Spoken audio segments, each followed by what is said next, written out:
السلام عليكم ورحمة الله وبركاته. يا رب دايما تكونوا بألف خير. الفيديو الثامن من سلسلة الصوتيات. النهاردة إن شاء الله معانا صوت جديد ومشكلة جديدة من التراكيب، هو صوت ال N لما يتبعها ال G. N G لما يجوا جنب بعض هيعملوا معايا صوت مختلف، وخاصة النهاردة لما هنحكي أكتر هنحكي عن صوت ال N وال G هيبقى في نهاية الكلمة. والنهاردة هنشوف ان ال N وال G ليها كذا صوت، لكن اذا انتهت بالكلمة او كانت في نهاية الكلمة فبيبقى نج نج. صوت ان بغنة يختلف تماما صوته عن ال N وال G لما يبقوا في اول الكلام او في منتصف الكلام، وفي الغالب مش بيبقى في كلمات في بداية الكلام تبدأ بال NG، لكن هي ممكن تبقى في وسط الكلام أو في آخر الكلام. فأنا معايا أول حاجة لو تاخدوا بالكم في صوت ال NG هنا هو نج، وتكاد الجي لا تنطق، يعني يكاد اللي بيسمعها بالعافية، أو ممكن من وطي صوتها اللي قدامي مش بيقدر يسمعها كويس. وهنشوف الفرق ازاي والفرق بينها لما بتبقى في منتصف الكلام. لكن لما اجي اقول sing ما اقولش sing. طب تعالوا نشوفوا ان هي لما تكون في وسط الكلام هيبقى شكلها ايه او صوتها ايه. لاحظوا كده هو الترانسكريبشن بتاعها او النطق بتاعها ال N وال G لما جاتت في نص الكلام او جاتت قبل الحرف الاخير فما كانش نفس الشكل، يعني بالتالي مش نفس الصوت. orange صوت ال N طلع، لكن صوت ال G وال E طلع ج. orange وما اقولش orange. طب واحد يقول لي طب ما صوت الج يمكن يبقى بالشكل ده او بيتنطق ج. خلي بالك ان برضك الحرف الجي لما بيبقى في الاول الكلام او بدون ال N بيكون صوته مختلف. تعالوا نشوفوا اكبر كلمة مشهورة معانا girl. حرف الجي اهو في الاصوات موجود تبع الصوتيات معايا اللي هو صوت الج girl. تعالوا نشوف الكلمة اللي جاية بقى، واعتقد ان هي اللي هتوضح اكتر الفرق. الجايبالي الاتنين بقى الصوتين مع بعض anger. اخدت بالكم ان صوت ال NG ج والج جايين جنب بعض. لو كان عايز يقول لي قول في sing وطلع صوت الج كان عملها لي زي anger او anger. فلكن هنا هو معايا لما اقول sing مفيش صوت جه جاي في وراها، ده اسمه ان بغنة.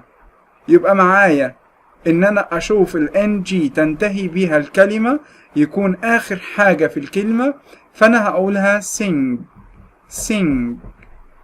طب انا لو معايا ال NG زي كلمة orange شفت ال N انفصلت عن الج او صوت الجي اتنطق الج فانا قلت orange. اما بنت زي فيها صوت الجي اختلف شوية الصوت فنطق ج. لما شفنا كلمة زي anger اغلبية الكلمات اللي فيها NG موجودة في الميدل او في المنتصف هتتنطق نج، يعني ال N بغنة ومعاها جي. anger. تعالوا نشوفوا القاعدة بتقول لي ايه. بتقول لي لما يكون في الاندنج في النهايات NG على طول ما تنطقليش الجي، هتنطقها N بغنة. bang bring ding dong hang. لكن في الميدل هتلاقي ان صوت N بغنة معاها الج sound anger anguish وهكذا. طيب تعالوا نشوف شوية كلمات على القاعدة بتاعتنا اللي هو بيقولك لما تشوف ال NG بينتهي بيها الكلمة تنطقها نج. انا معايا شوية كلمات زي اول حاجة واشهر حاجة لما تيجي تقول له I'm going now going ما اقولش going، وفي ناس بتقولها going تحس ان انا لما بنطق معاكم مش بتسمعوا صوت الجي او صوت الجه في الاخر. going. معايا كمان sing. تخيلوا sing صوت الجه ضعيف جدا، ما تقولش sing، غلط. تعال نشوفوا song.